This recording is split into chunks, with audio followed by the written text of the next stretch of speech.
Luke here from Imperium Constructions, and welcome to our Dulwich project. It's a very unique and special project where we've actually joined two houses together where our client wanted to amalgamate the blocks. Essentially, he had the bigger house on the right and purchased the second house on the left, and then we've joined the two together with an extension that is acting like a link. Come through and have a look. As you come through the middle here, we've got bluestone steppers that comes through into the center of the house, which is the entrance, and sort of creates that breezeway feel. So we've built up these block walls with a render product on them that gives it that sort of natural feel. Keyless entry with a code pad, and come inside. So you're instantly welcomed into the house with this huge grand entry, staircase, open stringers that go upstairs and downstairs to the cellar, and you're welcomed straight into the master living room. Very impressive. We've got burnished concrete floors, which is a different product to polished concrete. Burnished is where the concrete is actually used the helicopter as they're finishing the concrete to create that burnished look, so there's no aggregate showing at all. We've also got hydronic underfloor heating, which runs throughout the entire house. TV joinery unit. It's 15 meters long and it spans the entire width of the living room. It's got the TV unit in the middle with a combustion fireplace as well. This has the best open plan living feel where you've got two island benches in the kitchen, which you can open this sliding door and the big 15-meter long sliding door and open the whole space from outside to inside. We've got undermount sinks in the decked in stone. We've got the Borer cooktop with the undermount range hood. As you can see, there's no overheads, so everything's built into the island bench and it sucks the steam down like that. We've got double ovens under here and Western red cedar stained timber veneer, which we went through 12 different samples to get it 100% right for the client. We've got floor to ceiling handles on the integrated fridges with the chamfer on it for a nice finger pull, and secret doors into the butler's pantry. So the kitchen flows outside and it's tied in with this blade wall that's clad with the bore bluestone, where each corner has to be mited and the stonemason has to chip each stone to make it fit perfectly. This sliding door over here retracts fully into the bore wall, as you can see, which opens the kitchen up to give you that indoor-outdoor feel, and the two island benches then become part of the outside. What we've done over here is we've linked the joinery from the inside to the outside as well, so when the doors open, everything just flows outside. This is the really special door. It's top hung and it's 15 meters long and it retracts into the blade wall over there.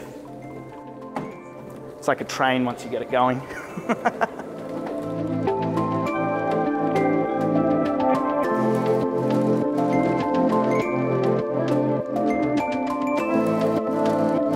So now we're completely outside. What we've done with the door track is it is completely flush with the burnished concrete. There's a little tip and secret that we did, but I can't tell you everything. So this door has a drain underneath it and it's plumbed into the stormwater system so that if any water comes and hits the door, it goes down into the drain and out to the street. So the alfresco spans the entire width of the block from one boundary to the other boundary and is linked between the tennis court and the pool with the glass pool fence that's recessed into the concrete as well, and gives you that completely seamless look so you don't end up with spigots. That was a challenging detail to do. We've got bluestone pavers around the pool and a glass grey pool tile from Italy. Across the house are dotted courtyards internally and externally. They've got succulents and bluestone steppers through them, which can take you out to the tennis court. The tennis court has Star of Jasmine all the way around it to block the neighbours out, which was a regulation from council because of the second story on top. Here's another one of the centre courtyards, which goes in between the main open plan living and the office. We've got the barbecue integrated into here with decked in stone, bench tops, surrounds on the ceiling and on the splashback. The big beef eater there. It's awesome. Clad in Western red cedar battens as well. Here is the office, which has a great feel. Again, connecting to the outside and with an aspect of the pool. A big sliding door and a kitchenette.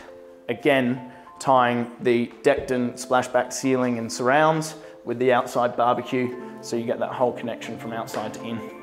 Louver windows, joinery again in the middle, which can house a TV, and have a look at the aspect.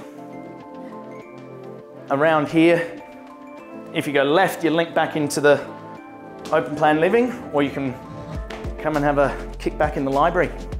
Again, another courtyard. There's courtyards everywhere in this place. Battens, Western red cedar, which go from inside to outside. Everything's tied in seamlessly, ties in with the front door. With the burnished concrete, steps are particularly difficult, and the things that we needed to get right with it is that we just wanted a small arist edge, not a bull-nosed edge. That gives it that nice sharp look. Again, we've got the Western red cedar 19 by 19 battens here. Each one hand stained, hand put on. There's 4,500 lineal meters of it here, and the carpenter loved us. So come around the back of this built-in TV unit, and we come through. We've got another center courtyard with 42 by 19 Western red cedar battens, which lets the light through a bit like a lantern. They're removable, so you can clean the windows behind. Come through into the master bedroom, and here's the master. Outlook to the open courtyard, which goes straight up to the sky. The carpenters had to cut that into the existing roof of the house. Remember, there's two houses here, and we've linked the two together. This is inside the existing house. Come into the ensuite, where we've got marble top vanity with a drop face, the American oak veneer staying the same as the living room.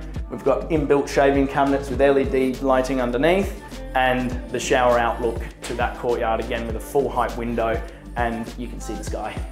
Amazing. As you come back around to the front entry, we've got the powder room here, again with Western red cedar battens on it, with LED strip lighting at the top, and it fans out across the floor like a lantern. Come down into the cellar. We've got the bluestone balustrade wall, as I mentioned before, and the bluestone goes all the way down the cellar wall into the cellar, and it's got stair lighting, American oak, glass balustrading, and plenty of wine storage. Down here, we have insulated matte black ceilings because we've got the underfloor heating above. We needed to make sure that the cellar stays at constant temperature down here. We've got burnished concrete flowing through the floors here, wall racks, boxes, and a nice little setting. Not only did we link the two houses together, we've got the upstairs on the extension as well. Come up here and have a look. Glass balustrading, which is recessed into the stair stringer with a 42 by 42 timber top. And come and have a look at the golf simulator. This room was purposely built for the golf sim. All the dimensions have been worked through. Ceiling heights, the projector is wall to wall, floor to ceiling, everything fits perfectly. It opens up with a sliding door to a balcony that overlooks the tennis court and pool. And come out to the balcony and have a look at this view of the pool.